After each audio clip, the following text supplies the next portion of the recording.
దేవుడు మనం అనుకున్నంత తేలికైన విధానంలో అర్థమయ్యే ఒక మెటీరియల్ అంటారా ఏమంటారు అనేది మీ దృష్టిలో, అంటే మనుషులు ఊహించుకున్నంత తేలికగా దేవుడు లేరు.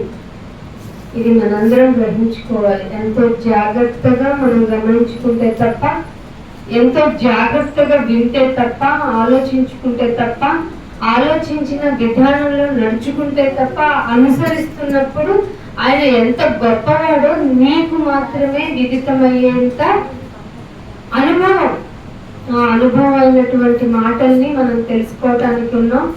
ఈ తెలుసుకునే ప్రాసెస్ లో మిమ్మల్ని మీరు సంసిద్ధులు చేసుకోండి.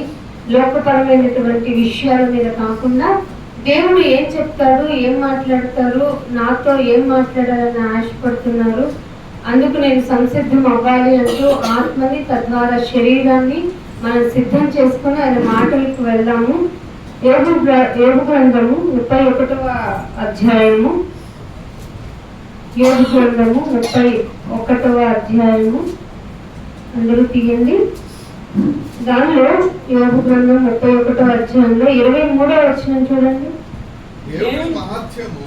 దేవుని మహత్యము ఎదుట, మహత్యము ఎదుట, మహత్యము అంటే ద మెరాకిల్ పర్సనాలిటీ అన్నమాట. ఆయన నేను మొదట స్టార్ట్ చేసింది అందుకే, మనం ఊహించలేము అన్నదానికి సమీపింపరాని తేజస్సును అనేటువంటి ఒక వర్డ్ మీకు తెలుసు. మొన్న నేను దీన్ని మాట్లాడాను. ఆయన కలవాలంటే ఎవరు వెళ్ళలేని ప్లేస్ లో ఆయన ఉన్నారు. అలాంటప్పుడు నువ్వు వెళ్ళి ఆయనకి ఎలా ఫలం ఇవ్వగలవు? నువ్వు వెళ్ళి ఎలా నీవు అనుకున్నది పూజ అంటావా, పత్రం అంటావా, ఏమి ఇవ్వగలవు ఆయనకి? సమీపింపరాని తేజస్సులో ఆయన మాత్రమే వసించు, ఆయన మాత్రమే నివసించే ఆ పర్సనాలిటీ, ఆ గాడ్ అనేటువంటి ఆయన ఒక వ్యక్తిగా మనం తీసుకుంటే ఆయన ముఖ్యంగా మహాశక్తి. ఆ మహాశక్తి ఏంటంటే ఎంత డౌన్ గ్రేడ్ అయి మనతో మాట్లాడుతున్నారంటే, నీ లాంగ్వేజ్ లో నీతో మాట్లాడతాడు. నువ్వు తెలుగు పర్సన్ అయితే తెలుగులో మాట్లాడతారు, హిందీ పర్సన్ అయితే హిందీలో మాట్లాడతారు, అసలు లిపి లేని భాష అయినా మాట్లాడగలరు. అంత కెపాసిటీ ఉన్న ఆయన నీ దగ్గరకు వచ్చి నువ్వు మారుతావా, నేను చెప్పినట్టు మారుతావా? లోకం నిన్ను ఆకర్షించేది, లోకంలో ఉన్నవి నావి కావు, అవి శరీరాశ అని నేను త్రీగా డివైడ్ చేసి పెట్టాను. శరీరాశ, నేత్రాశ, జీవపు డమ్మం. అసలు డమ్మంగా ఉండటం నా దానిలో లేని, నా డైరీలో లేని ఒక ఇది. కానీ ఈ లోకం అంతా ధర్మంగా ఉంటే బాగుంటుంది, నలుగురిలో డబ్బు గలవారంగా ఉండాలి, నలుగురిలో ఆస్తిగా ఉండాలి, ఆ నలుగురిలో మనం హోదాగా ఉండటం, డబ్బు, ఇవన్నీ చూపించి ఇది బతకటం అంటే చూపిస్తుంది. నువ్వు అవి ఉన్నా లేకపోయినా నువ్వేం చేస్తావంటే, నా మాట ప్రకారం నన్ను అనుసరించి బ్రతకగలవా? యాజ్ హీ రిక్వెస్టింగ్ మనల్ని. మహాశక్తి ఎక్కడున్నారు? చిన్ని గుళ్ళో ఉన్నాడా? లేదే. ఆయన ఎవరు సమీపింపరాని తేజస్సులో వసించు వాడైనా ఆయన నీ దగ్గరకు వచ్చి, నేను ఇలా ఉంటాను, నా నుండి వచ్చావు నువ్వు, నా నుండి వచ్చిన నువ్వు ఇలాగే ఉండాలి, నాలాగే ఉండాలి. నీ బిడ్డతో ఏం చెప్తావు? నేను ఎంత కష్టపడి బయటకు వచ్చాను నాలాగా అంటావా లేదా? అంటావు కదా. ఎక్స్పీరియన్స్. మనం ఎంత ఫెయిల్యూర్ పర్సన్స్ అయినా మనం ఏం చెప్తాం? మన పిల్లలు చెప్తా, నేను చాలా కష్టపడ్డాను రా మిమ్మల్ని పెంచి పోషించడానికి. ఎంత కష్టపడ్డానో తెలుసా అంటే నేనంటాను, దేవుడి కంటేనా? అస్సలు కాదు. కానీ వాళ్ళని మనం గుర్తు చేసుకుని బాధపడతాం, ఆలోచిస్తాం, ఇంకేదో చేస్తాం. అసలు వాళ్ళకి ఆ మనసు ఇచ్చింది ఎవరు? చాలా మంది అమ్మలు, చాలా మంది ఫాదర్స్ వాళ్ళ బాధ్యతలు నిర్వర్తిస్తున్నారా? రోడ్డు మీద వదిలేట్లా? అలా నిన్ను వదిలేయకుండా నిన్ను జాగ్రత్తగా చూసుకోమని, నిన్ను బాగా పెంచమని, నీకు మనసు నీకు ఇష్టమైనట్లుగా ఉంచమని ఆ పేరెంట్స్కి ఎవరు చెప్పారు? ఆ మనసు ఇచ్చింది. అయితే ఎవరు గొప్ప? అమ్మ గొప్ప లేకపోతే దేవుడు గొప్ప? అయినా కానీ 100 దేవుళ్ళే కలిసి వచ్చినా అంటే మళ్ళీ పాట మొదలెడతాం. మనం పాట విన్నప్పుడల్లా అది రిధంగా బాగుంది కాబట్టి పాడేసుకుంటున్నాం, అంతే కదా. అంటే ఎమోషనల్ గా మనం చాలా మాట్లాడుతూ ఉంటాం. ఆ ఎమోషన్ తగ్గించుకొని రియాలిటీలోకి రమ్మంటున్నాడు దేవుడు. అంటే నా క్యారెక్టర్ ఏంటో తెలుసా, ఎవరు నా దగ్గరికి రాకూడదు. ఎవరైనా మన రూమ్లోకో, ఈవెన్ మన బెడ్రూమ్లోకో ఎవరైనా రావాలని, ఈవెన్ మన క్లాస్ రూమ్లో, madam may come in class రూమ్లోకి కదా, మే కమ్ ఇన్ రిక్వెస్ట్. ఏది మన క్లాస్ రూమ్, మన ఫీజు చెల్లించింది, మన ఫీజుతో జీతం పొందుతున్న టీచర్కి మనమే వెళ్ళి మేడం ప్లీజ్ కెన్ ఐ అంటాం. ఇక్కడ అంతకంటే నువ్వు ఊహించిన దానికంటే ఆయన ఎక్కడున్నాడు, ఎవరు వెళ్ళలేని, పైగా ఆయన చుట్టూ ఓ భజన గోళ కదా, భజనే కదండి అది. ఏ భజన? పరిశుద్ధుడు పరిశుద్ధుడు పరిశుద్ధుడు, కళ్ళు మూసుకొని కాళ్ళతో కప్పుకొని పరిశుద్ధుడు పరిశుద్ధుడు. ఒకరోజు మనకేమో ఒకరోజు స్తోత్రం చెప్పగానే బోర్డు కొట్టేస్తుంది, ఒకరోజు పాట పాడగానే ఇంకేం పాడతాం, ఇంకా కొన్ని వారాల తర్వాత పాడతాం. కానీ ప్రతిరోజు అదే పాట. ఎంత ప్యూరిఫైడ్ క్యారెక్టర్ అయితే ఆయన గురించి అలా పాడుతున్నారు దేవదూతలు కదండి. చూస్తూనే చూస్తే ఇంకేం వేరే మాట్లాడుతున్నారు, నాయన నువ్వు పరిశుద్ధుడివి పరిశుద్ధుడివి పరిశుద్ధుడి, ఇది తప్ప మాకు రావటం లేదు. కిందేంటైనా ఎన్నో పాటలు పాడుతున్నారు, ఒక్కటి సూట్ ఏది లేదు. ఒక భక్తుడు అన్నాడట, క్రైస్తవులు అబద్ధం ఆడరు కానీ అబద్ధం పాడతారు. నిజమే అనిపించింది కదా. గాలి వచ్చిన, ఏదొచ్చినా, పులు వచ్చినా, వీ డోంట్ కేర్ మైనా అనే ఒక సారాంశంతో కూడిన పాటలు మొదలెడతాడు. ఈలోపు వాన వచ్చింది, తొందరగా కానీ మనం తొందరగా వెళ్దాం మామవుతున్నాడు. ఇదేంటి పాట ఇప్పుడే గాలి వచ్చిన, ఏదొచ్చినా అంటావు.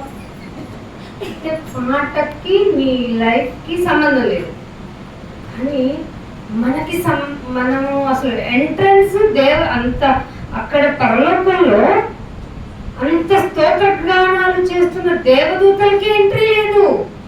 ఇది చాలా సీరియస్ విషయం. అలాంటి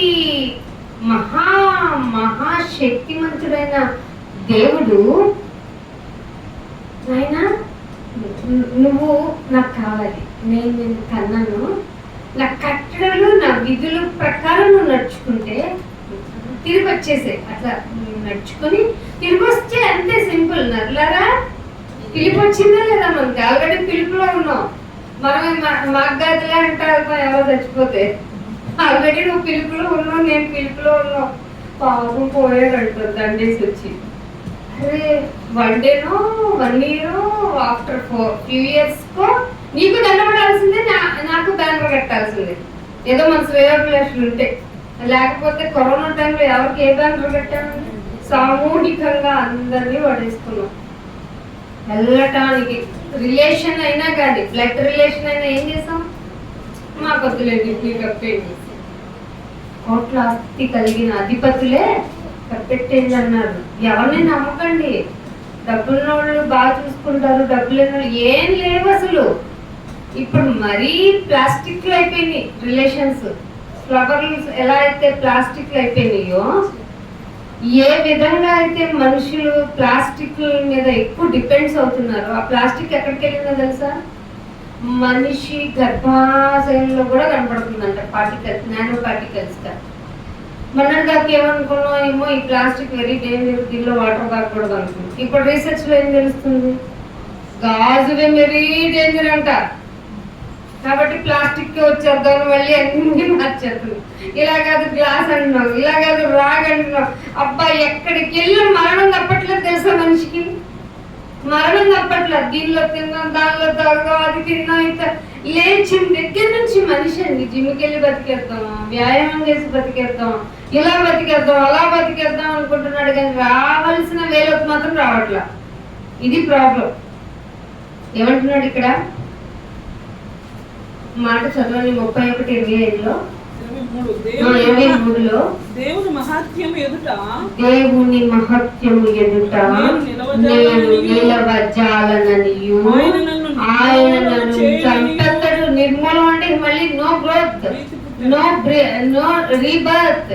నిర్మూలము చేయనని చేసేస్తారేమో అని నాకు భీతి, అంటే భయముకు మించినది భీతి పుట్టింది.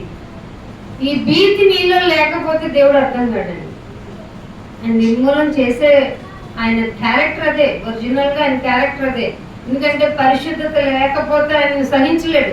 అందుకే వదిలేసుకుని వెంటనే మళ్ళీ రిలీజ్ అయ్యాడు. నాన్న నా బిడ్డల్ని ఎవరన్నా కాపాడటానికి వెళ్తారని మహాసభలు పెడితే ఐ విల్ అని రైజ్ చేశారు మహాకృపతో. ఎవరైనా యేసుప్రభు గారు. ఆయన కూడా విడిచిపెట్టకూడని ఎవరంట విడిచిపెట్టకూడని ఆ పరలోకాన్ని విడిచిపెట్టి వచ్చేసాడండి. ఏంటంటే వీళ్ళ త్యాగాలు అసలు ఎవరో చేసిన త్యాగాల గురించి మాట్లాడుకుంటాం. అసలు ఈ మహానుభావులు తండ్రి నాయనా కుమారుడు నేను వెళ్ళిపోతున్నాను, నేను వెళ్తేనే ఆదరించే కర్త ఎవరైనా పరిశుద్ధాత్మ. ఆయన పేరే ఆదరించే కర్త. ఎందుకంటే పిల్లలు చిన్న విషయానికి భయపడతారు, బాధపడతారు, బలహీనపడతారు. సో ఆదరించేస్తానైనా ఈవెన్ వాళ్ళకి ఏది చేస్తే మాకు హెల్ప్ఫుల్ అవుతుందని ప్రేయర్ కూడా తెలియదు నాయన. సో వాళ్ళ తరపు నుంచి నేను చేస్తా. అబ్బా ఎవరు మించి ఒకళ్ళకు మించి ఒకళ్ళు. ఇప్పుడు ఎవరు గొప్ప? తండ్రి లేకపోతే బతుకుందా? కుమారుడు లేకపోతే అసలు రెండో బతుకుందా? పరిశుద్ధాత్మ లేకపోతే మనం ఈ భూమి మీద అసలు లీడ్ చేయగలమా? ఎవరిని గొప్ప అన్నా, ఎవరిని దేవుడు ఈయన మాత్రమే చెప్పగలమండి? చెప్పగలమా? ఒకళ్ళ మీద ఆధారపడి కాదు ఆయన పెద్దోడు, ఈ చిన్నోడు, ఈ మూడో అని చెప్తామా? మనకెందుకండి? లెక్కలు మనకు కదా, కౌంటింగ్ మనకు కదా, స్టెప్స్ మనకు కదా. దేవుడికి ఎందుకు? ఆయనకి లేదు కదా, ఆయన వాళ్ళకి లేవు కదా. ఆయన పుట్టాడు, ఏ దేవుడు పుట్టించాడు అన్నప్పుడు నీకు చెప్తాడు కదా, నా కుమారుడు ఈ వేలో పుట్టాడు, పరలోకంలో ఇలా పుట్టాడు, నువ్వేం కంగారు పడ మాకు, ఇట్లా పుట్టాడు అట్లా పుట్టాడని కీర్తనలో కుమారుడు ఇలా కన్నానని రాయించాడు కాబట్టి ఇదే తీసుకొని చెప్తాడు కదా. చెప్పలేదు కదా. అలా చెప్పలేదని ఎక్కడ చెప్పగలం మనం? మన పోలిక చెప్పున మన మన మన అని అదిలో చెప్పాడు ఆయన. అప్పుడు చెప్తాడు కదా, నేనని చెప్పాలి కదా కుమారుడు తర్వాత కంటే. మీకు తెలుస్తుందా ఈ మిదిలో అర్థం కాకుండా టాపిక్ ఎందుకు వచ్చిందో? కాదండి, తండ్రి దేవుడు ఒక్కడే అని చెప్పాడా లేదండి? వీళ్ళేంటండి ముగ్గురు చూపిస్తారు. ముగ్గురు అంటారేంటండి? దేవుడు ఒక్కడే. ఆ స్టాండర్డ్ మీద ఉండండి బాబు, ఆ స్టాండర్డ్ మీదే ఉన్నాం. దేవుడు ఒక్కడే. ఆ దేవుడు ఒక్కడే అని మాకు తెలియటానికి కృప ద్వారా పుట్టాం. మళ్ళీ ఆ తండ్రి దగ్గరికి తిరిగి వెళ్ళడానికి మాకు వే ఇచ్చింది ఆయన, లేకపోతే బతుకులేదు. అలా బతికే ప్రాసెస్ లో భూమి మీద మాకు ఆదరణ కలిగే విధంగా మమ్మల్ని కాపాడుకుంటుంది పరిశుద్ధాత్మ వారు. మమ్మల్ని పరలోకం వరకు తీసుకెళ్లేదే పరిశుద్ధాత్మ వారు. ఎవరిని కాదనుకుంటాము, ఎవరిని ఎక్కువ అనుకుంటాం? మేము అనుకోవాల్సిన అవసరం ఏముంది? అంత విజ్ఞానం ఎందుకు నీకు? దేవుడిని డివైడ్ చేసుకుని ఆరాధించాల్సిన అవసరం ఏముంటుంది అని చెప్తాడు కదా. ఒకవేళ కావాలనుకుంటే ఈయనకి ప్లేస్ ఇవ్వండి, ఆయనకి ప్లేస్ ఇవ్వండి అని మీరెందుకు కొట్టుకోవడం? దేవుడికి మీరెందుకు ప్లేసింగ్ ఇవ్వడం? ప్లేసింగ్ ఇవ్వట్లేదు, దేవుడు ఒక్కడే అనే మాట మీద నిలబడుతున్నాం. దేవుడు ఒక్కడే అలా చెప్పిన ఆయన త్రియేక దేవుడు నమ్మలేదే. ఎక్కడని చెప్పాడా? భాషలు నిన్ను అర్థం చేసుకోవడానికి, నువ్వు అర్థం చేసుకోవడానికి మాత్రమే. నాకు ఒక పేరును తెలియచమని కాదు. ఇది వినేవాళ్ళకి ఇబ్బందిగా ఉన్నా నిజం ఇదే. మనకెందుకండి గ్రూపులు చేయటం, మనం ఎందుకండి ప్లేస్లు ఇవ్వటం? దేవుడు ఏం చెప్తున్నాడంటే ఆయన మహత్యమైనటువంటి విషయాల దగ్గర ఆయన సందర్భంలో మనం నిందలేము. నాకు భయం వేస్తుంది అని భీతి కలిగి ఉన్నాను. ఈ భీతి కలిగిన టైంలో దేవుడు ఎందుకు భీతి పెట్టిందయ్యా అంటే రచనాకర్త అంటున్నాడు, సువర్ణము నేనేమన్నా. సువర్ణము అంటే కదా, రేటు పెరిగిందా లేదా? ఖచ్చితంగా తెలుసు అందరికి రేటు పెరిగింది. ఎందుకంటే ఫాలో చేస్తాం కదా. ₹10 ఉంటే బంగారం మొక్క కొనుక్కుంటే రేపు ఉపయోగపడుతుంది కదా. దేవుడు ఏమంటున్నాడు చూడండి, రివర్స్ అంతా.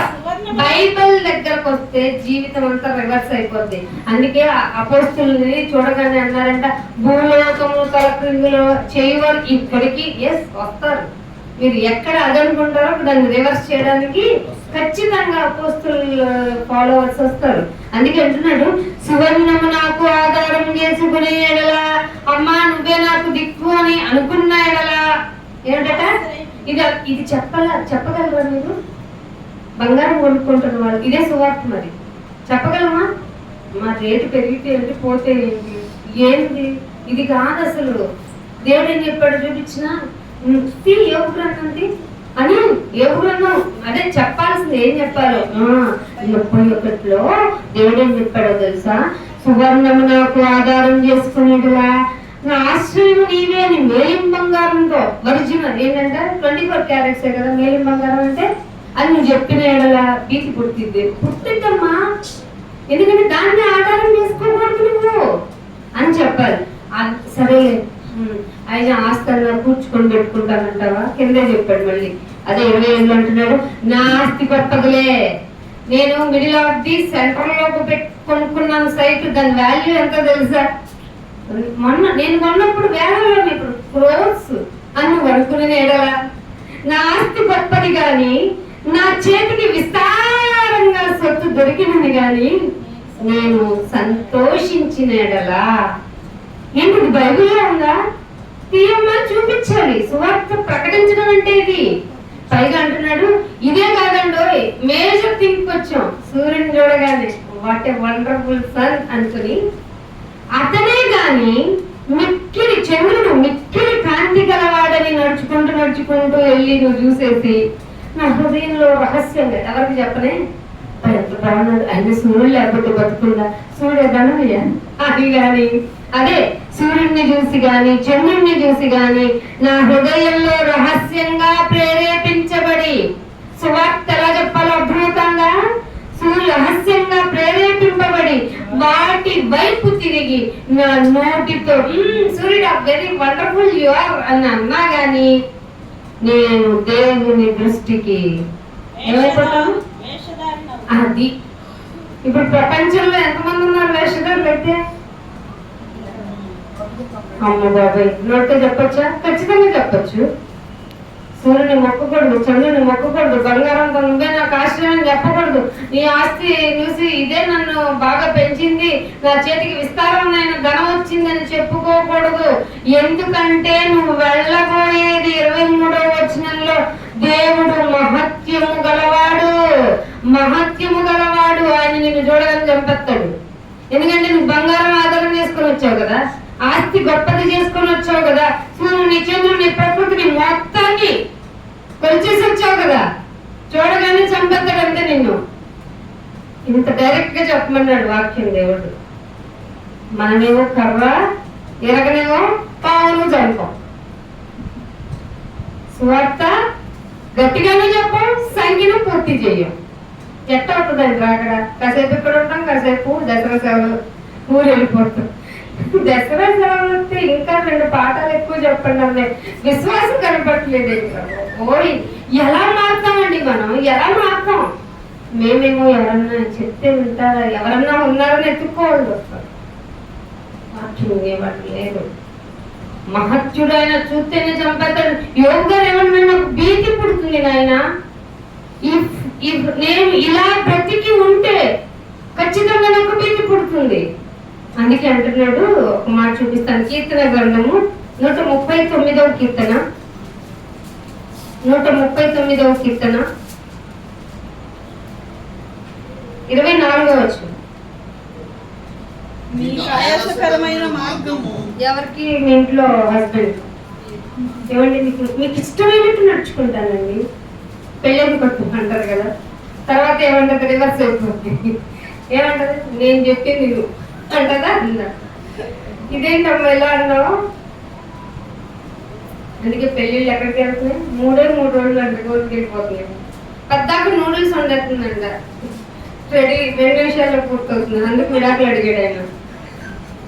ఇంకో ఆవిడ ఏమని అడిగిందో తెలుసా? నా భర్త ఎక్కువ ప్రేమించేస్తున్నాడండి, నాకు ఊరికే అటెన్షన్ అయిపోతున్నాడు, నాకు విడాకులు ఇచ్చేది.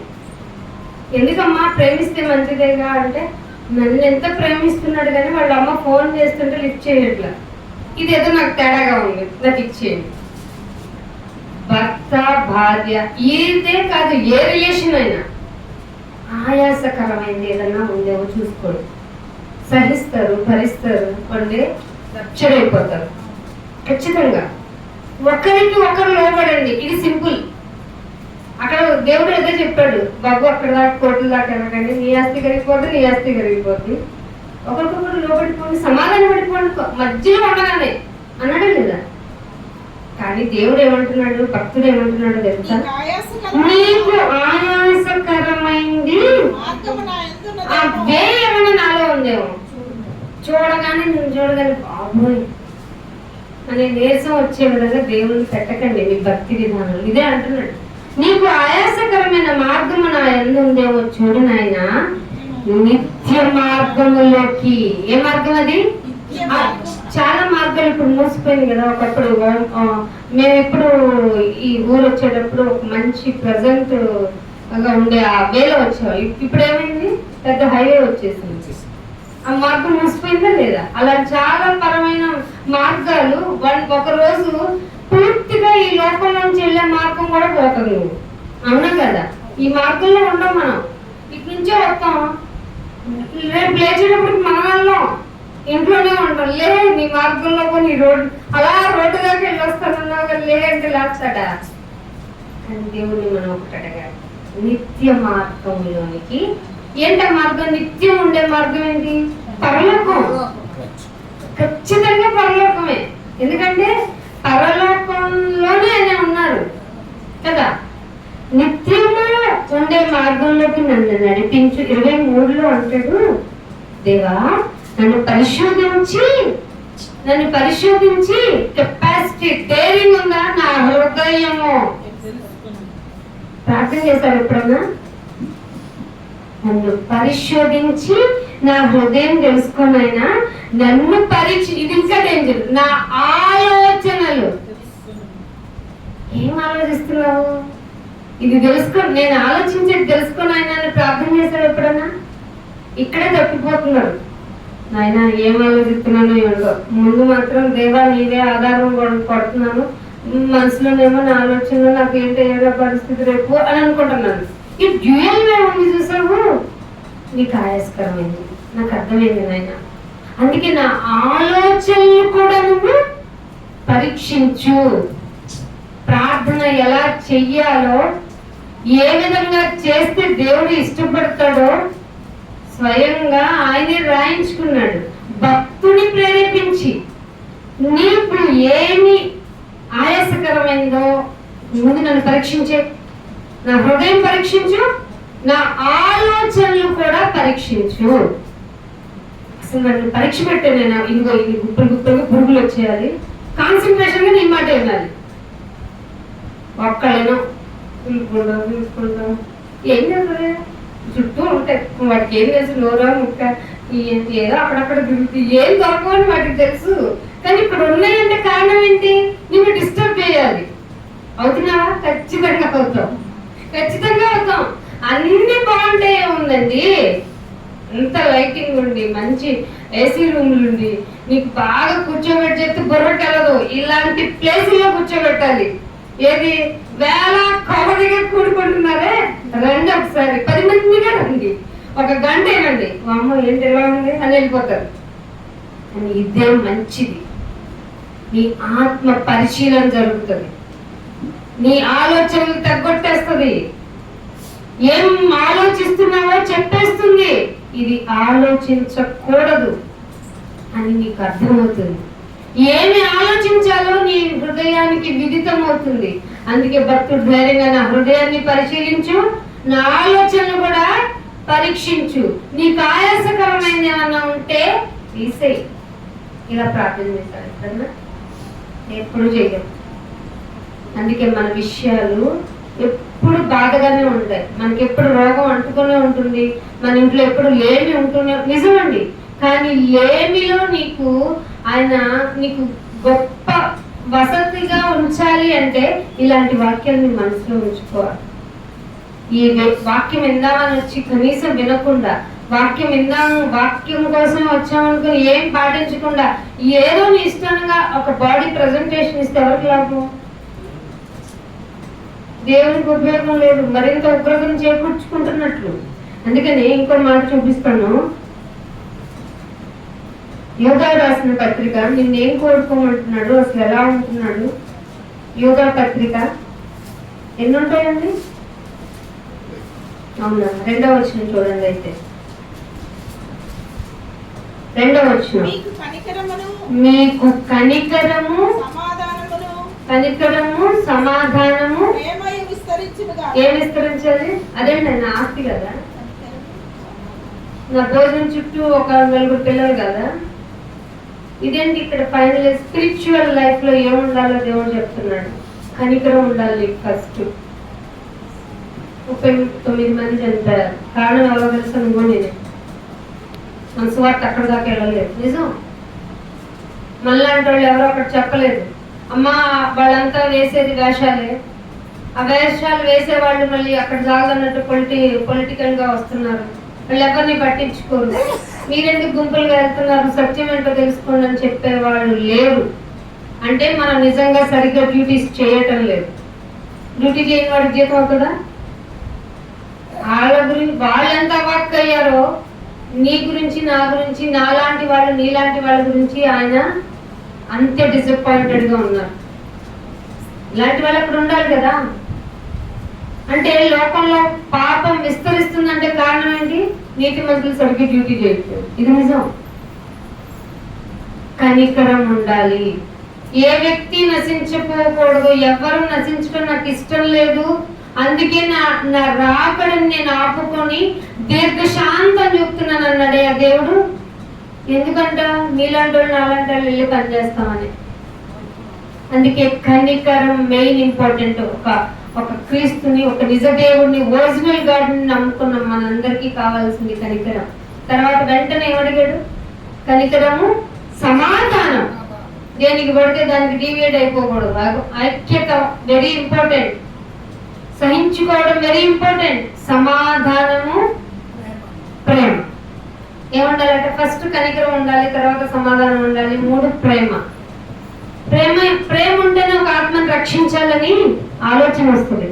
ప్రేమ లేదనుకో వాళ్ళతో నాకెందుకు, ఇదిగో అక్కడ నుంచి మేమెందుకు రావాలి, ఇక్కడికి వచ్చి మీకెందుకు చెప్పాలి.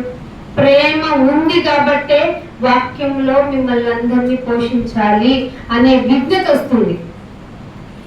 వినిన మీరు ఇంటికి వెళ్ళి నిద్రపోవాలనిపించదు. మీ హృదయం మండుతుంది. ఎలాగైనా ఇంకొకటి మాట ఒక్కరికైనా చెప్పేద్దాం. ఎందుకంటే నా లైఫ్ నాకు ఎంత షార్ట్ పీరియడో నాకు తెలుసు.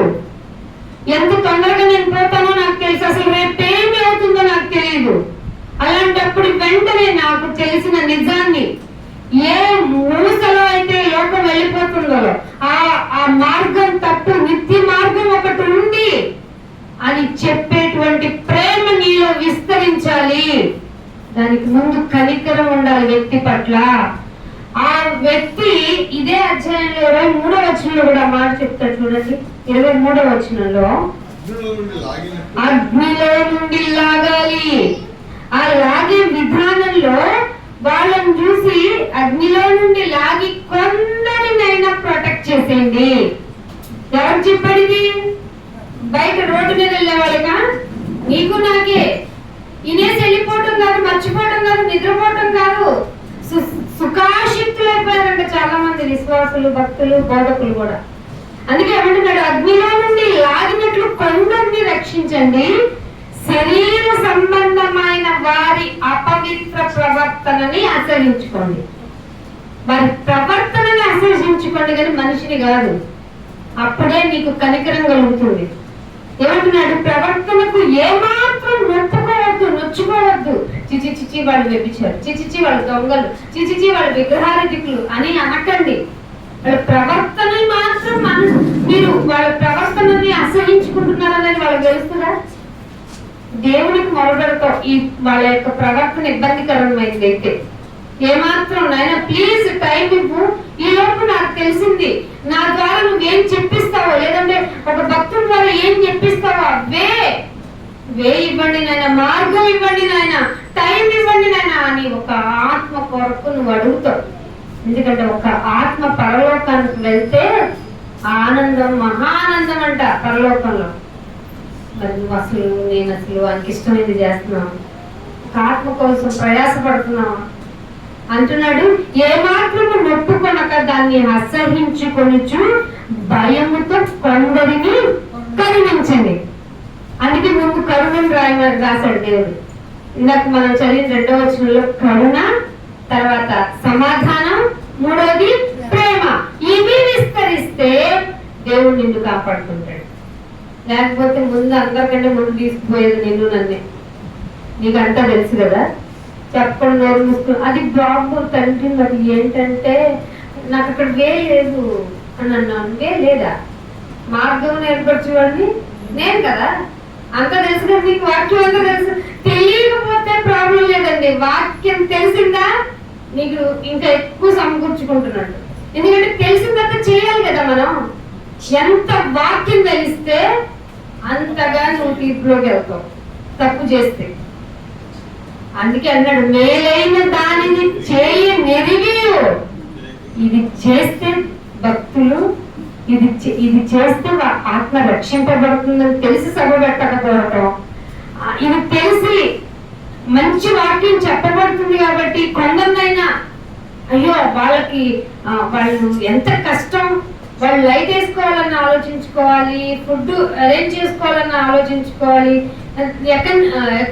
ఆర్థిక పరంగా దే ఆర్ వెరీ పూర్ కదా, అయినా నిన్ను పిలిచి పెడుతున్నారు. నేను నలుగురిని తీసుకురావాలా వద్దా, నా డ్యూటీగా కాదా? నేను వచ్చేసి నిద్రపోతా అంతే. అంటే ఎన్నాళ్ళు చూడాలి దేవుడు, ఎన్నాళ్ళు చూడాలి, ఎన్నాళ్ళు పోషించాలి? ఎందుకంటే ఆయన దీర్ఘశాంతం గలవాడు. అందరూ అంతటా రక్షణ పొందాలని ఎదురు చూస్తున్నాడు. ఆయన ఏమి ఎదురు చూస్తున్నావు, నువ్వేమి ఎదురు చూడకుండా నిద్రపోతున్నావు. ఏం చేయాలి మనం? అందుకే అంటున్నాడు, ముందు మీరు వాళ్ళ ప్రవర్తన విషయంలో ఏం చేయాలట మనం? ఇది గుర్తు పెట్టుకుంటారు. ఎవరికి ఏం చెప్తామండి, ఆ రోజులకి ఎలా చెప్తామండి అనుకోకూడదట. వాళ్ళ ప్రవర్తన విషయాల్లో ఏమాత్రము నొప్పుకొనక దాన్ని అసహించుకొనుచు భయంతో, ఏ భయంతో? చెప్పకపోతే నన్ను చంపుతాడు కాబట్టి, సువార్త ప్రకటించకపోయిన ఎడల నాకే శ్రమ కాబట్టి, అర్థమైందా? భయముతో కొందరినైనా కరుణించండి, అందుకే మీ కరుణ విస్తరించాలి. యోగా పత్రికలో యోగా గారు ఎంత బాగా రాశాడా, కరుణ ఎందుకు విస్తరించాలి నాయన? ఆటోమేటిక్ గా ప్రేమిస్తే కరుణ ఒక్కదు కదా అనుకుంటే, లేదు కరుణ తర్వాత వెంటనే నీ శత్రువు మీద కూడా నీ కరుణ కలగాలి. అందుకే సమాధానం ఉండాలి. సమాధానంతో ఏముండాలి? ఈ రెండు ఉంటేనే ప్రేమ వస్తుంది. నాన్న నువ్వేం కోరుకోవాలంటే, నాయన నన్ను బిడ్డలతో ఆస్తి ఇంకా వాటన్నిటితో నన్ను దీవించి కలకలాడిపోయేటట్టు నన్ను ప్రశాంతంగా ఉంచిన ఆయన అని అనకుండా, నాయన ఏదున్నా లేకపోయినా కరుణ కావాలి నాయన, సమాధానంగా ఉంచిన ఆయన, నీ ప్రేమతో నన్ను విస్తరింప చేయండి ఆయన అని అడగాలి. అడుగుతున్నావా? అడక్క ఏం అడుగుతున్నావో అంటే చూడు, కీర్తన 52వ కీర్తన. బైబిల్ అందరూ తీయండి, ఈ మాటలు మీకు చాలా అవసరమైనవి, మళ్ళీ దొరకకపోవచ్చు. దేవుడు దొరుకు కాలం నందే ఆయన వెదకండి. 52వ కీర్తనలో 3వ వచనం చూడండి ఏమంటున్నారు? ఏ విషయంలో అంటే మనం మేలు చెయ్యాలి, కానీ మనం ఏం చేస్తున్నాం అంటే కీడు చేయటంలో మనము ఇన్ ది సెన్స్ ఎవరైతే డ్యూటీ చేద్దామని బయలుదేరి నిద్రపోతున్నారో యోనా గారి లాగా, అంతే కదా, అక్కడికి వెళ్ళి ఆ బాధ గురించి చెప్పినన్నా అంటే ఏం చేశాడు? బాబు నేను ఎప్పుడే చెప్పకపోయినా నువ్వు వాళ్ళు రక్షిస్తావా లేదా? రక్షిస్తావు, నేను ఇంకెందుకు చెప్తాను చెప్పు, అందుకే నేను వెళ్ళి పడుకుంటా అన్నట్టు లేదా? ఎవరైనా యోనా గారు మేలు కంటే కీడు చేయుటయు నీతి పలుకుట కంటే అబద్ధము చెప్పుట నీకు ఇష్టం. ఎలా ఉన్నారు ఈరోజు ప్రపంచం? ఎలా ఉందట? ఇదిగో నువ్వు ఎట్లయినా వాళ్ళు రక్షిస్తావు, నువ్వు కరుణామయుడు అని నాకు తెలుసు కదా నాయన, నువ్వు ప్రేమామయుడు అని తెలుసు, అందుకే నేనే పట్టడానికి ఎందుకు? ఎక్కడికి వెళ్ళాడైనా? తర్షీష్కి వెళ్ళిపోతున్నాడు. పైగా ఎవరన్నా డిస్టర్బ్ చేస్తారని ఓడ అడుక్కెళ్ళి కొడుకున్నాడు. చాలా ఇట్లా గాలిని ఏం తెప్పించాడు ఆయన దేవుడు? గాలి వాన తెప్పించేస్తే ఎవరికి అర్థం కావట్లేదంటే ఎవరి చేత పిలిపించుకున్నాడు, ఏమని పిలిపించుకున్నాడు? ఓయి నిద్రపోతూ ఎవరు పిలిచారు?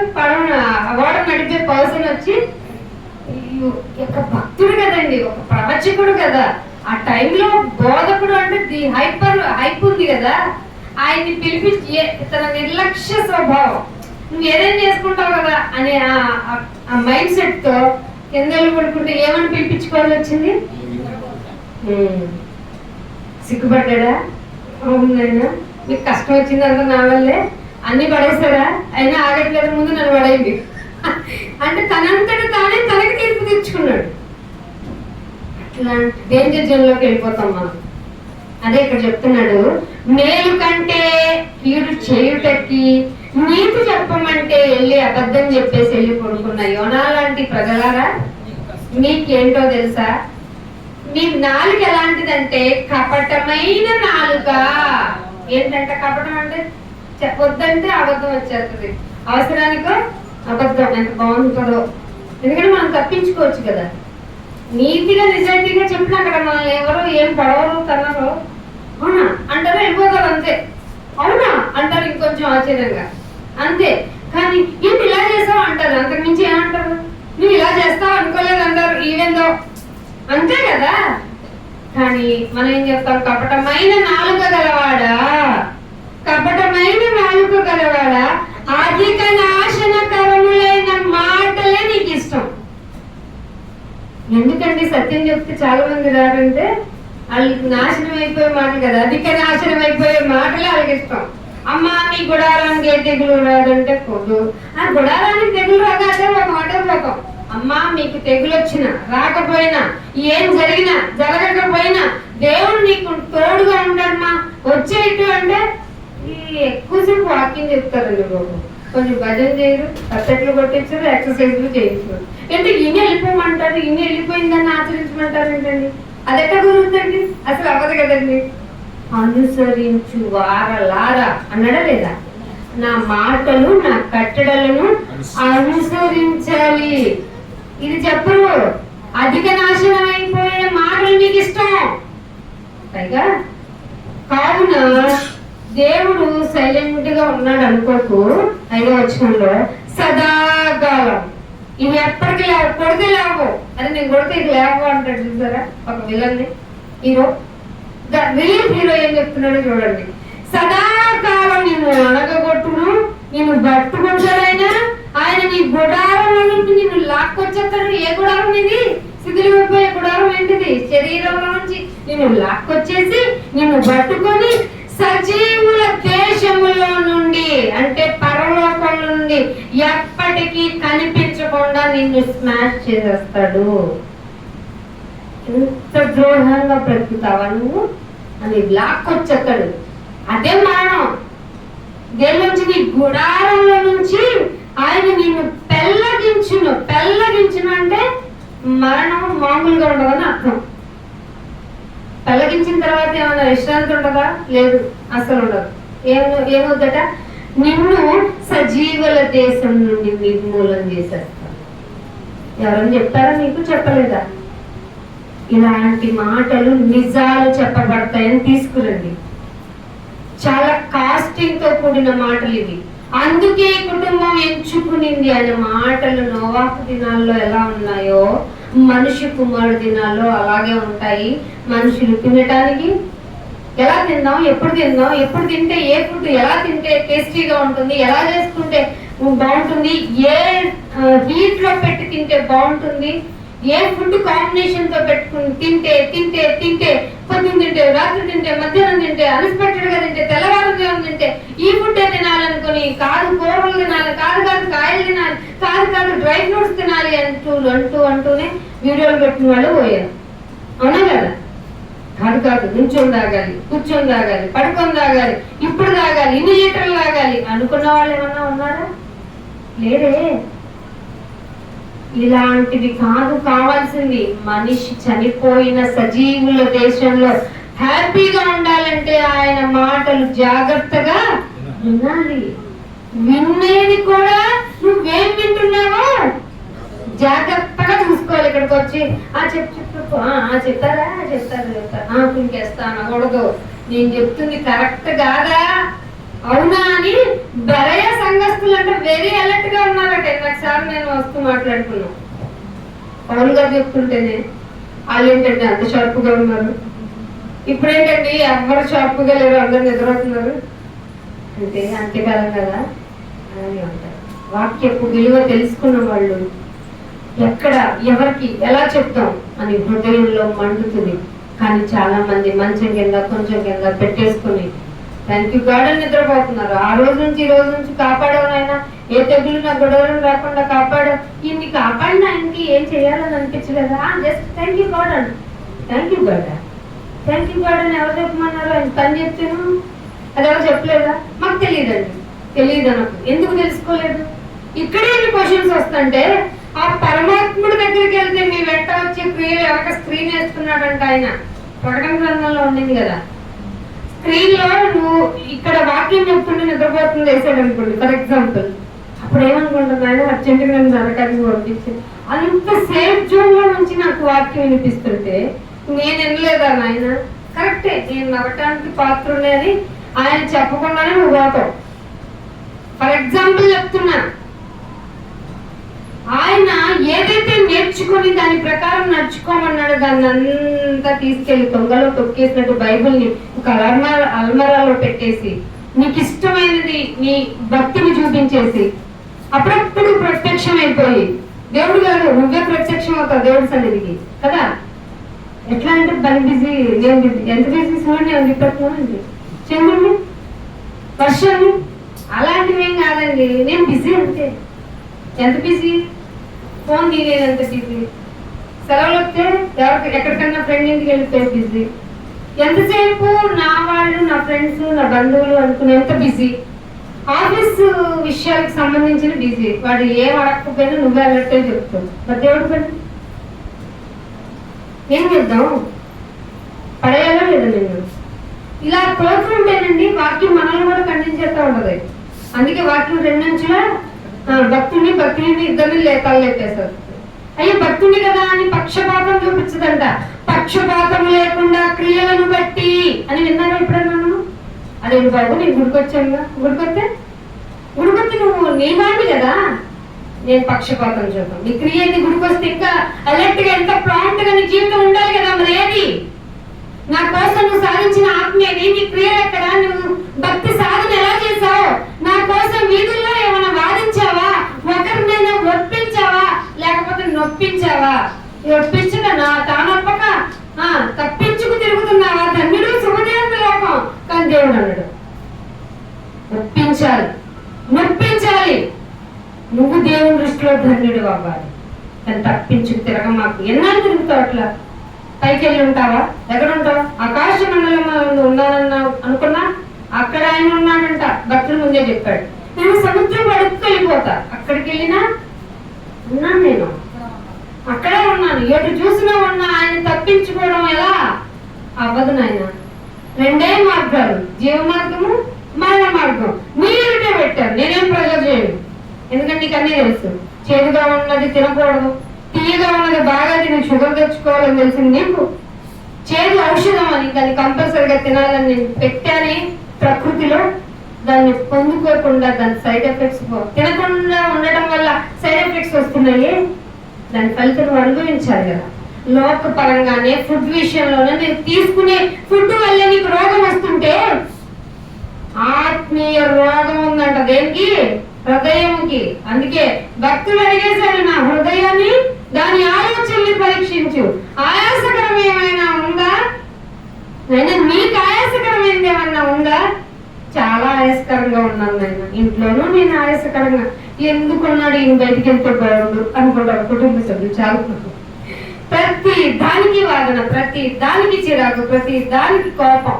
ఎందుకంట సూర్యుడు తిప్పటంలో ఒక సెకండ్ ఏమైనా తగ్గించావో ఇందులో వెళ్ళి ఏం చెయ్యం. 24 గంటలు పంక్చువాలిటీ. ఈ రోజు సూర్యుడు రాలేదబ్బా, నేను నిద్ర లేవలేదని కదా. గుడ్ మార్నింగ్ పెట్టాలో, గుడ్ ఈవినింగ్ పెట్టాలో, గుడ్ నైట్ పెట్టాలో నాకు తెలియలేదని ఏమైనా మెసేజ్లు ఉంటారా?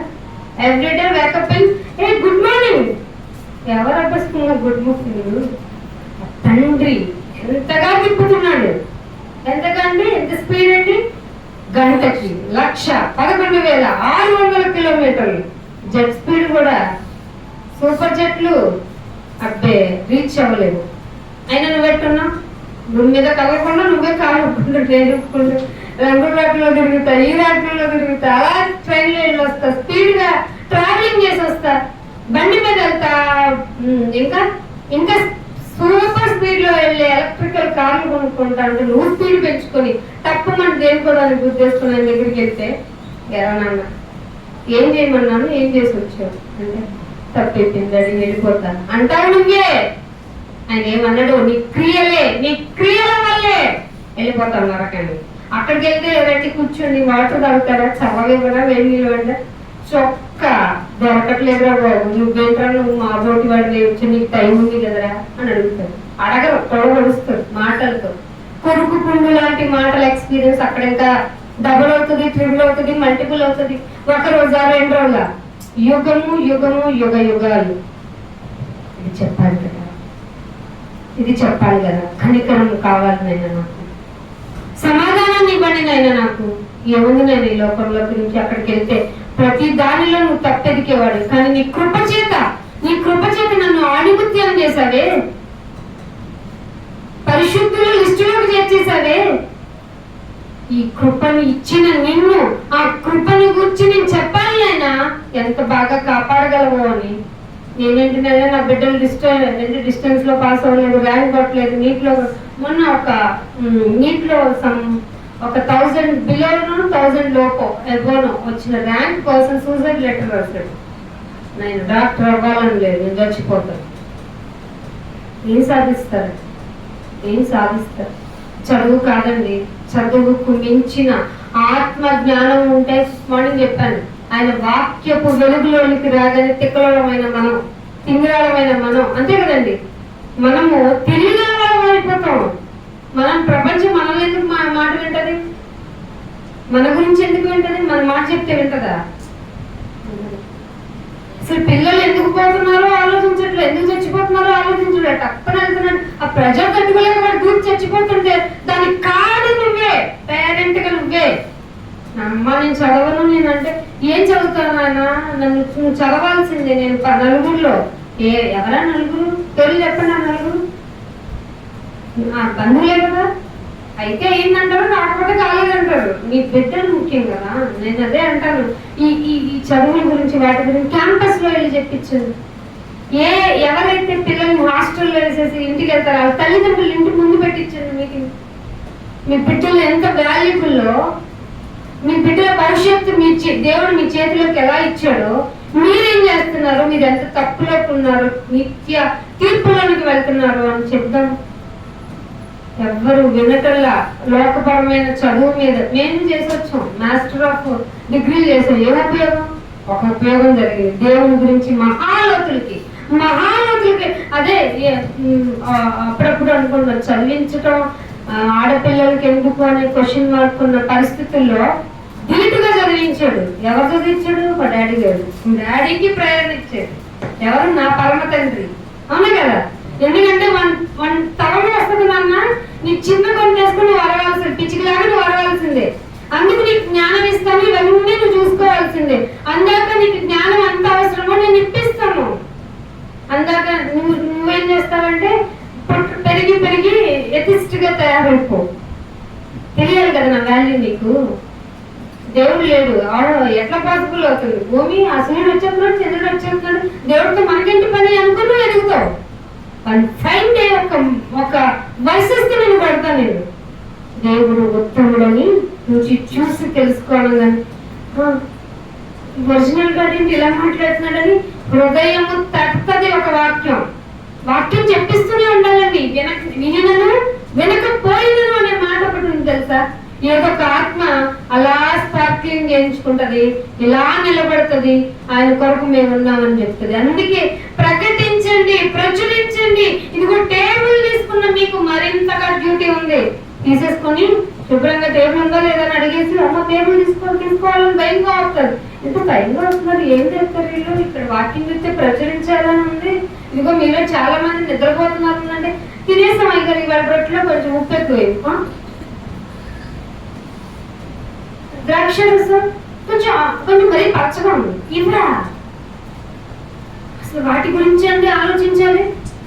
జస్ట్ సింబాలిక్ గా మై బాడీ మై బ్లడ్ అనేది మీరు రిమైండ్ చేసుకొని మీరు లోకంలోకి వెళ్ళిన తర్వాత నేనెంత డౌన్ టు ఎర్త్ వెళ్ళిపోయాను.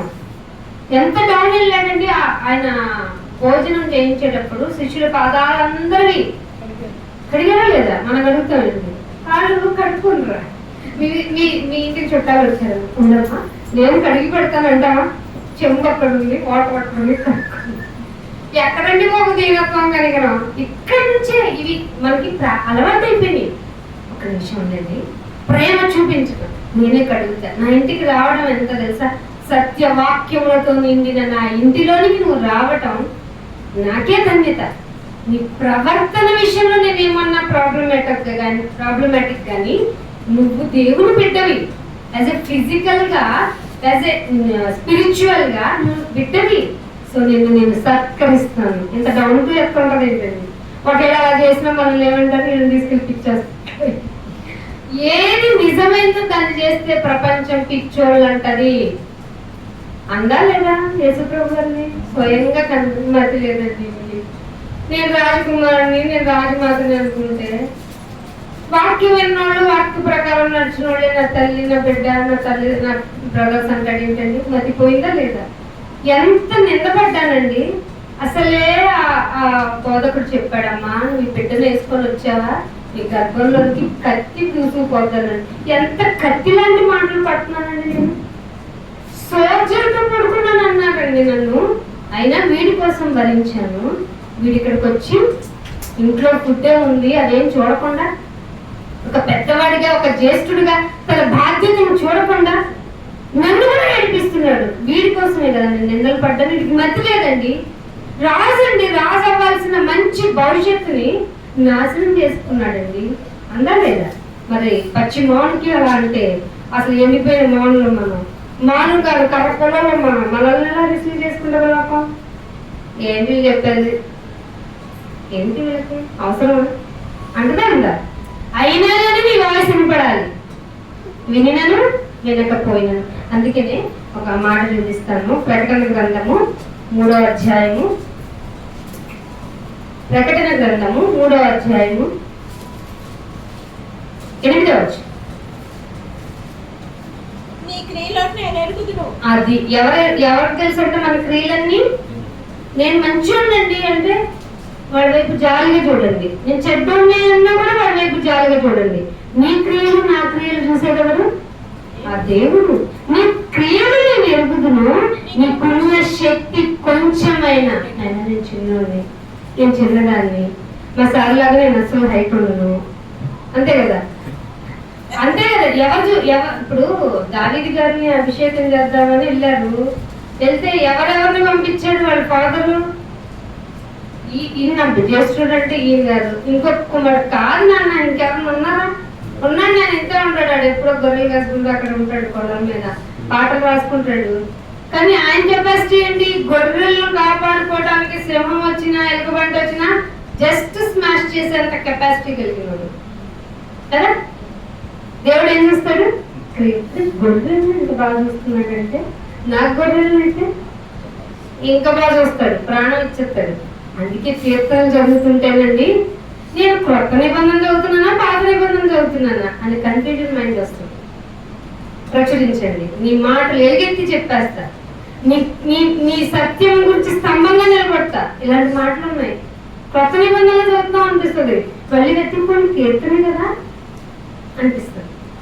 ఇక్కడ ఏమంటున్నా, నీ క్రియలు నేను ఎరుగుదును, నీకున్న శక్తి కొంచెమై ఉండేనా, నీవు నా వాక్యమును గైకొన్నావు. ఇది అప్లాడ్ చేసేది మనల్ని దేవుడు. ఏం అప్లాడ్ చేస్తాడండి? ఏమి ఘనతలు ఇస్తాడండి? జీవ కిరీటం ఇచ్చే ముందు నీవు నీకున్న శక్తి ఎంతో తెలుసు. ఇంతే, నాకు తెలిసిన శక్తి ఎంతో. దానివల్ల అది ఆ క్రియలు, దాని ద్వారా వచ్చిన క్రియలు కూడా నాకు తెలుసు.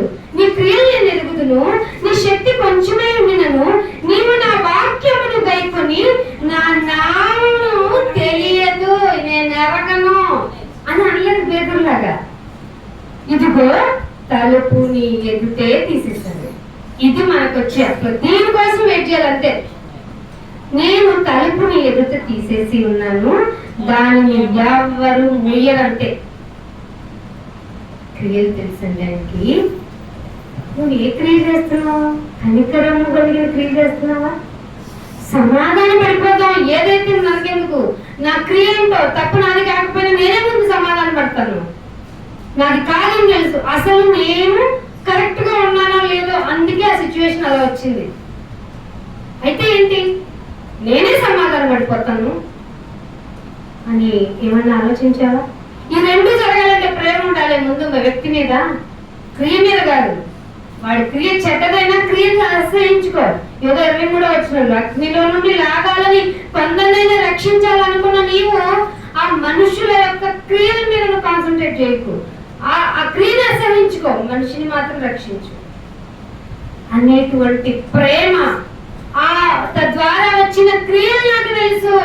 నీ శక్తి కొంచెమే నాకు తెలుసు, నీ సెన్సిటివ్ నాకు తెలుసు, నువ్వు చిన్నదానికి బాధపడతావు తెలుసు, నీవు ఏ విషయాన్నైనా తీవ్రంగా ఆలోచిస్తావు నాకు తెలుసు. అయినా నా వాక్యాన్ని నువ్వు వదిలిపెట్టలేదు చూడు. వెరీ గుడ్, నీకే తలుపు తీసేసాను అంతే అంటాడట దేవుడు. ఈ ఎక్స్పీరియన్స్ కావాలా లేదా మనకి? ఆకలైనా డబ్బులైనా వెయిట్ చేయొచ్చా లేదా? నిత్య మార్గం కొరకు నన్ను అలా సిద్ధపరచునైనా అని అడాలట. అందుకే ఒక మాట చూపిస్తాను. రోమిలికి రాసిన పత్రిక 3వ అధ్యాయము 24వ వచనం చూడండి. 3వ అధ్యాయము 24వ వచనం. కాబట్టి నేను నమ్మేవాడిగా అంటే నా గొప్ప విశ్వాసం అనకూడదట. మనం ఎంతో గొప్ప విశ్వాసం ఉంచండి ఆయన అని అంటారు చాలా మంది.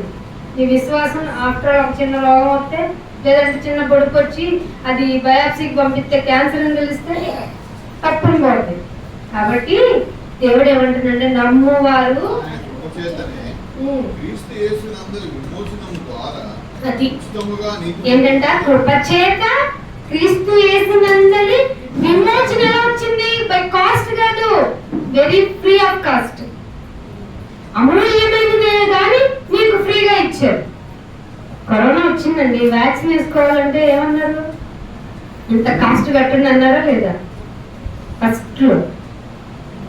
కానీ దేవుడు మిమ్మల్ని రక్షించడానికి, మనల్ని రక్షించడానికి ఎలా అంట, ఆయన క్రీస్తు యొక్క విమోచన ఉచితముగా ఇవ్వటం వల్ల నువ్వు నీతిమంతులు అయ్యావు. కాబట్టి నువ్వేమన్నారు? 25వ వచనంలో ఏమంటున్నాడు? పూర్వము చేయబడిన పాపములను దేవుడు ఉచితంగా ఎలా వచ్చింది అంటే, తన ఓరిమి వల్ల నీ పూర్వపు పాపాలను దేవుడు ఏం చేశాడు? తీసేస్తున్నాడు. తూర్పుకి పడమరకి ఎంత దూరమో నీ పాపాల గురించి నేను అట్లా ఎంత ఇస్తానంటే మర్చిపోయా, నేను గుర్తు చేసుకోను అని అన్నాడట. నీ పాపములను దేవుడు తన ఓరిమి వలన ఉపేక్షించినందున, ఆయన ఉపేక్షించడం వల్ల ఆయన ఎంత నీతిమంతుడో కనపరచబడ్డాడంట. అందుకని కొరింథీయులకు రాసిన 2 కొరింథీ 6వ అధ్యాయంలో మాట అంటాడు చూడండి. 2 కొరింథీ 6వ అధ్యాయంలో మొదటి మాట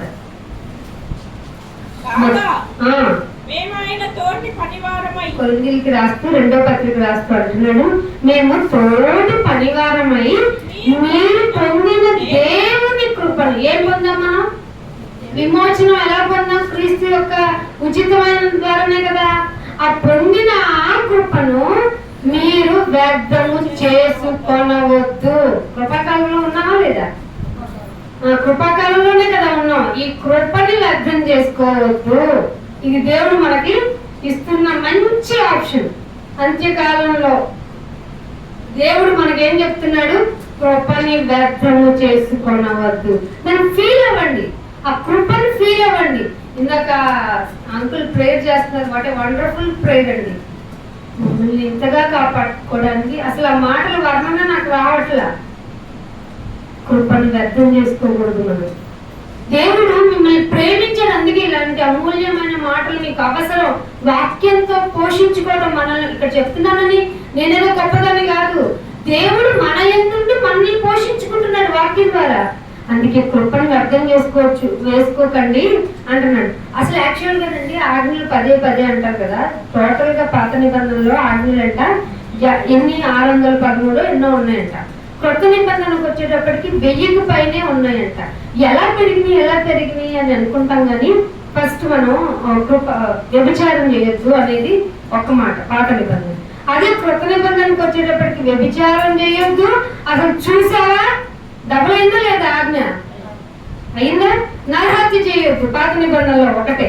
కొత్త నిబంధనలోకి వచ్చేటప్పటికి నీ సహోదరుని ద్వేషం మీద ద్వేషించావా అది నరహత్య కింద కౌంట్ చేసేస్తానన్నాడు. అంటే కొత్త నిబంధన ఫ్రీగా మనల్ని వదిలేసినట్టుంది కానీ అస్సలు కాదు, డబల్ ఆజ్ఞల్లో పెట్టాడు ఆయన. అంటే ఎంత జాగ్రత్తగా బతకాలి మనం. పైగా కృపనిచ్చాడంటే కృపనిచ్చాడంటే వెళ్ళి ఏ పాపమైనా చేసి వచ్చేయచ్చా అంటున్నారు. అసలు కాదండి బాబు, తెలిసి చేస్తే ఘోరమైన శిక్షలకు వెళ్ళిపోతాం. కృపని గద్దెను చేసుకోవద్దు. అందుకనే యాకోబు రాసిన పత్రిక 3వ అధ్యాయము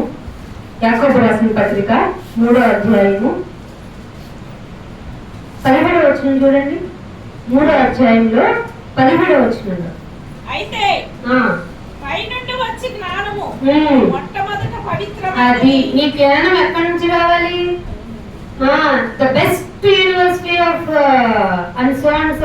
కంట్రీ నుంచి రావాలా? మంచి మంచి కంట్రీలో మంచి యూనివర్సిటీలో చదువుకున్న వాళ్ళు చివరికి ఏమయ్యారో తెలుసా? ఒసామా బిన్ లాడెన్ మంచి యూనివర్సిటీలో చదివాడు. తను ఏం తీసుకు WBCని ఎట్టబడితే పోకపోతే దానిలో మనుషులంటే నాకెందుకు అనుకుని కొట్టిపడేశాడు అంతే. లోక జ్ఞానం నిన్ను కఠినపరిచేస్తుంది.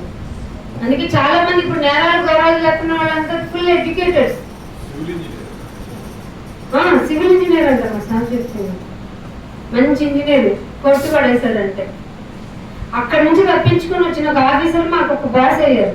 ఆయన వణుకుతూనే పాఠం చెప్పేవాడు, వణుకుతూనే మాట్లాడేవాళ్ళు. నేను వరల్డ్ ట్రేడ్ సెంటర్లో ఉన్నానండి, అది ఇంకా మర్చిపోలేనండి అని ఒక 2 నిమిషాలు కూర్చునేవాడు. మరణం తప్పించుకున్న వాళ్ళ దగ్గరికి వెళ్ళండి ఒకసారి.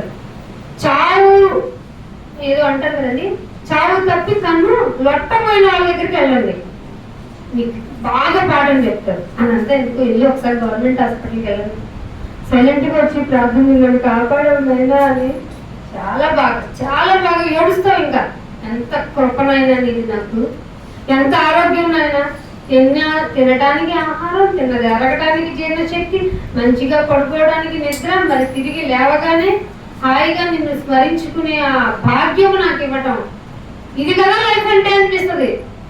డబ్బు ఎక్కడ ఉండను, వాడి హృదయం అక్కడ ఉండను, నీకు లేదా హ్యాపీ ఉంటేనే ప్రాబ్లం అండి బాబు. లేకపోతే అదే అంటున్నాడు, లేని వారే ది బెస్ట్ అంటున్నాడు దేవుడు. అది పట్టించుకో, నేను వాళ్ళని ఏమో ధనవంతులు లేదో ఇక్కడ పెట్టావు. ప్రార్థన చేస్తే పైకి వెళ్ళితే నిన్ను అడుగుతాడు, లేకపోవడం మంచిది అనిపించిందా చెడ్డది అనిపించిందా? ఇప్పుడు అనిపిస్తుంది పదపై నరకండి.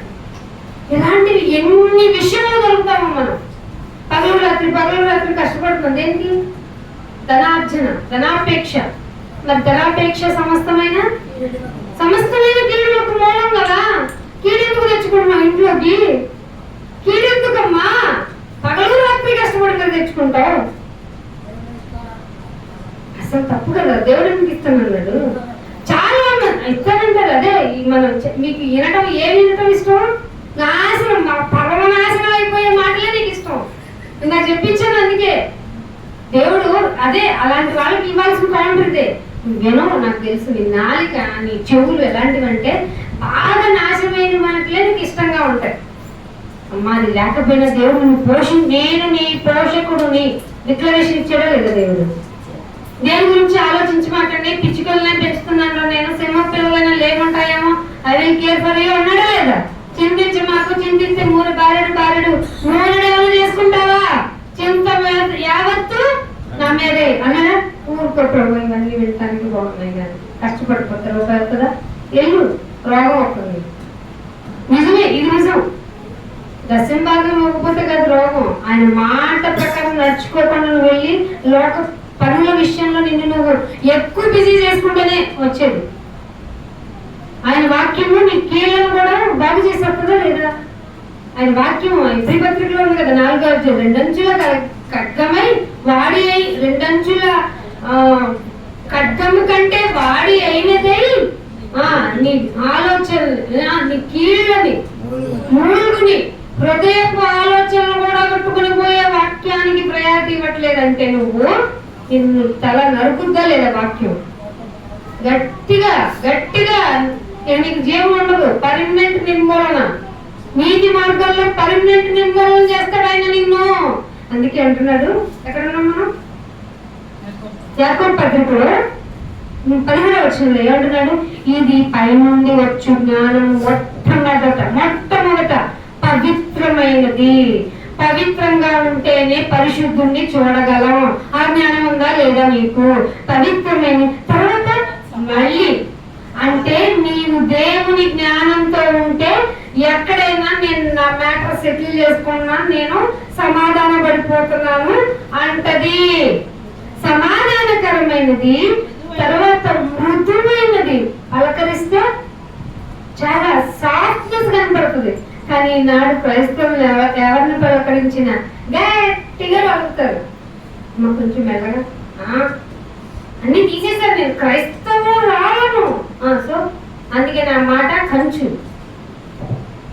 ఎవడేమంటున్నాడు? మృదువైనది. అన్ని పెట్టుకున్నావా పెట్టుకోలేదు నాకు అనవసరం, నేను పైవేషాన్ని ఉన్నాను. అలాని అదే అమ్మలాగా అయ్యేలాగా ధరించేసుకొని వచ్చేసావనుకో నువ్వు గ్యారంటీగా పట్టుకుంటాడు. తగు మాత్రము చాలు కదా, మనకి తగు మాత్రము చాలు కదా. ఓవర్ డెకరేషన్ ఎందుకు? వెలుగా పేరంటానుగా గుడికి కదా నువ్వు పోయేది. వెలుగు రాళ్ళు వేసుకుని ఎందుకు వెళ్తావు? దేవుడు ఏమంటున్నాడు? మృదువైనది. ఇంత ఈజీగా లోపడిపోయారు, ఇంత తొందరగా మ్యాటర్ సెటిల్ చేసేసుకున్నారు. గుడికి వెళ్తున్నావా? చర్చికి వెళ్తారా మీరు? అని మాట ప్రవర్తన ద్వారా తెలుసుకోవాలి. అన్ని తీసేస్తే కాదు, తీసేసుకో. నీ సాక్రిఫైస్ వెరీ గుడ్. దానికి మించిన క్రియటి. పంపు దగ్గర గొడవ, ఇంటి దగ్గర గొడవ, ఎక్కడ గొడవ. ఏదో మీకు ఇస్తారు లోన్స్, డోక్రా లోన్స్ లో హైయెస్ట్ టోన్ ఎవరిదంటే చర్చికి వెళ్ళి అమ్మదే. సపోర్ట్కి వస్తాడు మళ్ళీ ఎవరు? భర్తయ్య. ఎలా ఎలా క్రియలేని విశ్వాసం మృతం అని చెప్తే నేను అన్ని తీసేస్తాను, నన్ను తీసుకెళ్ళంటావేంటి పరలోకానికి? అన్ని తీయటం కాదమ్మా, అన్ని కాకుండా తగు మాత్రం పెట్టుకొని నీ క్రియారూపకం మృదుత్వం చూపించావో, సులభంగా లోపడిపోయావో, సమాధాన పడ్డావో, అది పవిత్రంగా నిన్ను నీ జీవితాన్ని కాపాడుకున్నావో, మళ్ళీ కనికరముతో, మళ్ళీ ఇక్కడ ఏమొచ్చిందండి? కనికరముతోను మంచి ఫలములతో నింపుకుంటావు. ఇవి నీ ఫలాలు ఏంటో తెలుసా? దేవుణ్ణి నమ్ముకుంటే కనికరం అనే ఫలం, సమాధానం అనే ఫలం, మృదుత్వం అనే ఫలం, ఇంకా పవిత్రత అనే ఫలం, ఇవి ఉంటాయి. అవన్నీ లేకుండా ఎలా ఉన్నారు? ఆ 16వ వచనంలో చెప్తున్నారు చూడండి, మత్సరంతో ఉంటావు. వీళ్ళు చెప్పు, నేనెందుకేనండి వీళ్ళండి, నేను ఎన్ని సంవత్సరాలు చేసుకుంటున్నాను, నాకెవరండి మైకు? నేను బాగా పాట పాడతాను కదా, నా రాగం తాళం పల్లవి అన్ని తెలిసింది కాదు. నేను సుశీలత రాగం నాకు ఆస్కారం ఏవో ఇస్తారు కదా సంగీతంలో, ఆస్కారం ఏవో తెలియదు పర్లేదు. అవార్డులన్నీ తెచ్చుకునే కెపబిలిటీ కలిగిన స్కిల్స్ ఉన్నదాన్ని నేను. అలాంటి వాడు నేను ప్రార్థన చేస్తే అందరూ కళ్ళు మూసుకోవాలి, అలాంటి గొప్ప వాక్చాతుర్యం కలిగిన వాడను. నాకు ఇవ్వకుండా గొడ్డోడు లిటిల్ వాళ్ళకి ఇస్తారండి. మత్సరము, ఇది వెరీ డేంజర్. మత్సరము, వివాదము ఎక్కడ ఉంటాయో అక్కడే ఇప్పుడు సంఘాల్లో చూస్తున్నది అల్లరి, ప్రతి నీచ కార్యము ఉంటాయి. ఏమి దేవుడు అనబడును, ఎవరు పూజించబడాలో ఆయనంతటిని ఎదిరించి నీచ కార్యాలు జరిగే ప్లేసులు రోజు రోజుకి పుట్టబడుగులా. మనకేమో ఇలాంటి మాటలు వెరీ బోరింగ్, చెప్పనిస్తారు. సరే అమ్మ ఒకసారి ఆపితే మంచి పాట పాడు. వాక్యం చెప్తుంటే మధ్యలో పాట ఎందుకు? ఎందుకంటే ఎవరి వాక్యాన్ని భరించటంలా, వినిపించుకోవటంలా, ఆలోచించటంలా. కానీ అది నిత్య మార్గానికి నేను తీసుకెళ్తుంది. వాక్యమే నిన్ను నిత్య మార్గానికి తీసుకెళ్తుంది, నువ్వేమో వినటంలా. అందుకే దేవుడు అంటున్నాడు, ప్రసంగి గ్రంథము 7వ అధ్యాయం ముగింపుకు వస్తున్నాను, కొంచెం పట్టండి. ప్రసంగి గ్రంథము 7వ అధ్యాయము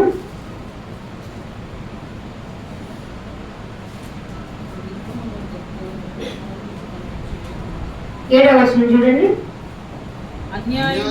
అన్యాయము చేయడం వల్ల నష్టమే ఉందండి, నాకు ప్రాఫిట్ వస్తుందంటావా?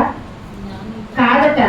అన్యాయం వలన జ్ఞానులు తమకున్న బుద్ధి బుద్ధి అంటే ఏం చేయాలి, ఏం చేయకూడదు, ఏం చేస్తే బాగుంటుంది, ఇలాంటి మంచి చెడు వివేచన కోల్పోతారు. అన్యాయం ఇంత డేంజరా? డేంజరే. అన్యాయం వలన చేయటం వలన జ్ఞానం తమ బుద్ధిని కోల్పోతారు. లంచం పుచ్చుకుంట చేత, అందుకే లంచం చేయగలదు. ఈ ఒక్క విషయంలో గవర్నమెంట్ మెచ్చుకోవచ్చాను. ఇలా లంచం పట్టుకోగానే ముంచు నీళ్ళల్లో అంటారు, అది పింక్ కలర్, ఇలా కూర్చుంటాడు.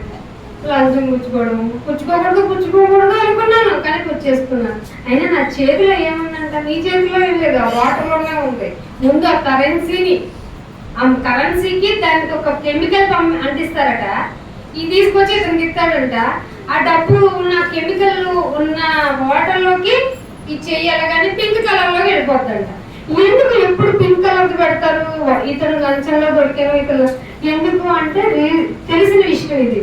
ఆల్రెడీ మీకు మట్టి మాలిన్యం, ఈ లోక మాలిన్యము అంటకుండా చూసుకోవాలి. లంచము పుచ్చుకోవడం వల్ల మనసు చెడిపోద్ది.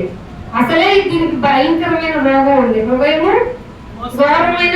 దీనికి నువ్వు మళ్ళీ లంచం తోడు చేసావనుకో, లంచం ఏమో అక్క ఇది తీసుకో, అది ఇవ్వమంటే కలదా ఏంటి? సరిపోద్ది. అక్కడేనే ఏంటి గవర్నమెంట్ ఆఫీసుల్లోనైనా లంచం విలువ. మనం ఓటు వేసినప్పుడు ఎంతమంది లంచం తీసుకోలేదు చెప్పండి? నాకు ఎందుకంటే నీకే వెళ్తా. అన్ని చోట్ల తీసుకుని ఎవరికో నీకు ఇష్టమైన వాళ్ళకేసి మిగతా వాళ్ళని అన్యాయం చేసావు కదా, మనసు చెడిపోయింది నీకు. చాలా ప్రాబ్లమాటిక్ సిచ్యువేషన్, క్రిటికల్. యాక్చువల్ గా అందరం దేవుని యొక్క ఐసీలో ఉండాల్సిన వాళ్ళం. ఆయన ఏంటంటే కృప చేత మనల్ని ఇలా ఫ్రీ విల్ ఇచ్చి నడిపించేస్తున్నాడు. Free will. అందుకే దేవుడు ఒక మాట చెప్తున్నాడు, యెషయా గ్రంథం 40, ఇదంతా చూసి ఏమనుకోకండి, 24వ అధ్యాయం. యెషయా గ్రంథము 24వ అధ్యాయము 17వ వచనం. యెషయా గ్రంథము 24వ అధ్యాయము. భూనివాసి నీ మీదకి భయం వచ్చెను. ఏమొచ్చిందట మనకి? ఆల్రెడీ భయం వచ్చిందంట. మళ్ళీ ఇంకేమొచ్చిందంట? వచ్చేసిందంట. భూనివాసి నీ మీదకి భయం వచ్చేసింది. నువ్వు ఇక దేనికి చూడు, వర్షం అంటే భయపడతావు, ఎండంటే భయపడతావు, ఏదైనా రోగం అంటే భయపడతావు. ఎలా జరుగుతుందో తెలుసా పరిస్థితులు? ఇదిగో చెట్లు కొట్టేశారు అన్ని, ఆక్సిజన్ లేదనుకునే లోపు నీవే కాలుష్యాన్ని రేపుతున్నావు అన్న విషయం వల్ల ఇంకా భయపడతా. ఎటు చూసిన భయమే. గుంటూరులో ఏం జరుగుతుందండి? మొన్నటి దాకా ఏమన్నారు, ఏదో మెల్లోసిస్ ఏదో ఒక ప్రాబ్లం వచ్చి 20 మంది టపామంటూ పోయారంట. తర్వాత కలరా, తర్వాత డయేరియా. గుంటూరు వదిలిపెట్టట్లేదు, రోగాలు గుంటూరు వదిలిపెట్టడంలా. ఇదంతా ఒకటైతే నాకు బుర్ర తినకరా అని అన్నారా, తదాస్తు అన్నాడేమో దేవుడు. బ్రెయిన్ ఈటింగ్ అనేది వచ్చేసింది. కేరళలో 90 కేసుల. కేరళలో మనకేంటండి ప్రాబ్లం? మనకండి కేరళలోనే ఫస్ట్ కరోనా కేసు. అక్కడ నుంచి అమ్మగారు అయ్యగారు దిగారు, మొత్తం ప్రపంచం విలయతాండవం చేసేసింది కదా. వాటర్ ద్వారా కంటామినేషన్ ఆఫ్ వాటర్, డయేరియా, కలరా. ఇదంతా ఒకటంటే స్క్రబ్ టైపస్ అంట. హైదరాబాద్ లో కేసులు నమోదైంది. ఒక సాలీడు లాంటి పురుగు కుట్టడం వల్ల జ్వరం వచ్చి అది పుట్టిన తర్వాత 10-15 రోజుల దాకా ఏం తెలియదు. 10-15 రోజుల దాకా తెలియదు. తర్వాత ఫీవర్ వస్తుంది, ఆ కుట్టిన చోట బొబ్బ, కాలిని బొబ్బలాగా వస్తుంది. ఇది ఎప్పుడు బొబ్బ అనుకున్నావు, ఈలోపు మొత్తం నిన్ను కంటామినేట్ చేసి వితిన్ 3 days లో నేను చంపేస్తుంది. కేసులు నమోదైనవి అంట. Scrub typhus. భయము, నీకు భయము. వాన పడుతుందంటే ఇదివరకు అబ్బా దీవెనకరమైన వాన అనుకునేవాడు. వాన ఒక్క రోజులో పడాల్సిన వాన ఒక 5 నిమిషాలు పడి అలా వెళ్ళిపోతుంది. సరే ఏమవుతుంది? కొట్టుకుని పోతున్నాయి. ఏ ఒక్కటి మిగలటంలా, ఎవరు ఉండటంలా. బంగారంలా ఈ నా కారు ఇది అనుకున్న దాంట్లో మొత్తం పట్టు, నా ఇల్లు ఇది కొట్టుకుపోతుంది. అయ్యో నాకు ఇష్టమైన వస్తువు కొట్టుకుపోతుంది. దేన్ని ఆశ్రయించుకుని నా ప్రాఫిటబుల్ లైఫ్ అనుకుంటున్నాము. భయము చేతను ఇంకేమంట? గుంట ఉరి ఎటు పెట్టిన కొండెక్కుదామా? కొండ నుంచి అవన్నీ పడిపోతున్నాయి. గుట్టెక్కుదామా? ఎక్కడికి వెళ్ళి బ్రతుకుదాం? ప్రకటన గ్రంథంలో మీకు గుర్తుందో లేదో, నా ప్రాణం దక్కించుకుందామని కొండెక్కితే అక్కడ ఉరి, లేదు లేదు అని గోడ నానుకున్నా అంటే పాము వచ్చి నా చేయి కలిసేసింది. ఇలాంటి పరిస్థితులు వస్తాయి, జాగ్రత్తగా ఉండు. కృపని నువ్వు వేస్ట్ చేసుకోను మాక. కృపాకాలంలో ఉన్నాను కదా, ఎంజాయ్ చేయి మాకు. కృపలో ఉన్నాను కదా, ఫ్యామిలీ ఇంపార్టెంట్ అనుకోకు. కృపలో ఉన్నాను కదా నా భార్య అనుకోకు. కృపలో ఉన్నాను కదా నా భర్త అనుకోకు. నువ్వు భార్య ఉన్నను లేనట్టు, భర్త ఉన్నను లేనట్టు, నీ ప్రపంచ నటన అనేది క్లోజ్ అయ్యేలోపు నువ్వు జాగ్రత్త పడు. కృపని వాడుకో. కృపాకాలంలో ఉన్న నీవు ఇంకా ఫ్రీవిల్ తీసుకొని ఆయన కోపమును నిత్యము రేపకండి, నిత్యము రేపకండి. నువ్వు మనిషిని కోపాన్నే తట్టుకోలేవు. మనిషి కోపమే మనిషిని ఏం చేస్తుంది, ఇంకొక మనిషిని ముక్కలు ముక్కలు చేసి పెడుతుంది. మరి దేవుని కోపం ఏం చేయగలదు? ఆత్మ ఎన్నటికీ తిరిగి రాకుండా నిన్ను నిర్మూలన చేయగలదు. అర్థమవుతుందా నీకు? అందుకే ఇంకొక మాట అంటాడు ఇర్మియా గ్రంథంలో ఒక మాట అంటాడు, చూపిస్తూ ముగించేస్తాను. ఇర్మియా కాదు కానీ యెషయా గ్రంథంలో ఉంటుంది. ఇదే యెషయా గ్రంథంలో ఉన్నాం కనుక 17వ అధ్యాయము 10వ వచనం చూడండి. 17వ అధ్యాయము ఏమైనగా అంటే ఏంటంటే అర్థం, ఇంతకీ ఏమైందంటే అని అర్థం, అంతే కదా. ఇప్పుడు దాకా చెప్పింది అదే నేను. ఇంతకీ ఏమైందంటే 10వ వచనం ఏమైనగా నీవు నీ రక్షణకర్తయగు దేవుని కృపాకాలంలో ఉన్నావు కదా, ఏం చేసావు? మర్చిపోయావు. అన్ని ఈజీగా సాగిపోతున్నాయి కదా, తినడానికి తినొచ్చేస్తుంది. ఏమండి, వర్షం వల్ల కొంత పంట పోతుంది, ఎండ వల్ల కొంత పంట పోతుంది, రేట్ రాలేదని మిగతా పంటని రైతు తొక్కేస్తున్నాడు. నీకు ఫుడ్ ఎలా అవుతుంది మరి? ఆలోచించే ఎప్పుడన్నా? ఏలైనగా నీ రక్షణకర్తయగు దేవుణ్ణి మర్చిపోయావు. నీ ఆశ్రయదుర్గం, నువ్వు ఎక్కడైతే ఉంటావో, నువ్వు ప్రొటెక్ట్ అవుతావో, ఆ ఆశ్రయదుర్గము నీ శైలమును జ్ఞాపకమే చేసుకోలేదు. నేనంత హెల్తీగా ఎలా ఉన్నానంటే, నేను ఆడే ఆటలు, నా ఫిజికల్ ఫిట్నెస్, నా ప్రోటీన్ ఫుడ్, నా డ్రై ఫ్రూట్స్, నా ఎగ్జాటిక్ ఫ్రూట్స్. ఇంట్లో జాంకాయ నచ్చదు కానీ బయట నా కివీ ఫ్రూట్ ఎంత ఎనర్జెటిక్ తెలుసు, ఎంత ఫైబర్ తెలుసు అనుకుంటూ పొద్దున్నే సలాడ్లు తింటూ, సబ్జా గింజలు తిని, చియా సీడ్స్ తిని ఫైబర్ అనుకుని కాపాడుకుంటున్నానే. నా శరీరం ద బెస్ట్ డైట్ ని నేను మెయింటైన్ చేస్తున్నాను అనుకుంటున్నానే. దేవుడు ఏమంటున్నాడు తెలుసా? ఆశ్రయదుర్గము నీ శరీరమును జ్ఞాపకం చేసుకుంటుందా చేసుకోకుండా నువ్వేం చేసావంటే నీవు రమ్యమైన వనాలను పెట్టుకున్నావు. తప్పు అది కూడా కాదు. మళ్ళీ డబుల్ మిస్టేక్ ఏం చేసావంటే దానిలో అన్యమైన ద్రాక్షవల్లి. అన్య ద్రాక్షవల్లి అంటే ఏంటి? ఏ దేవుడైతే ఏంటండి దండ పెట్టుకుని వచ్చేద్దాం అంటారే, అదే అన్య ద్రాక్షకు మొక్కేశావు. ఆశ్రయదుర్గాన్ని మర్చిపోయావు, జ్ఞాపకం చేసుకోలేవు. నువ్వు ఆరోగ్యంగా ఉన్నావు అంటే నేనే కారణం అనుకుంటున్నావు. అసలు నన్ను మర్చిపోయావేంటి? నన్ను జ్ఞాపకం చేసుకోలేదేంటి? నీకు అవసరమా?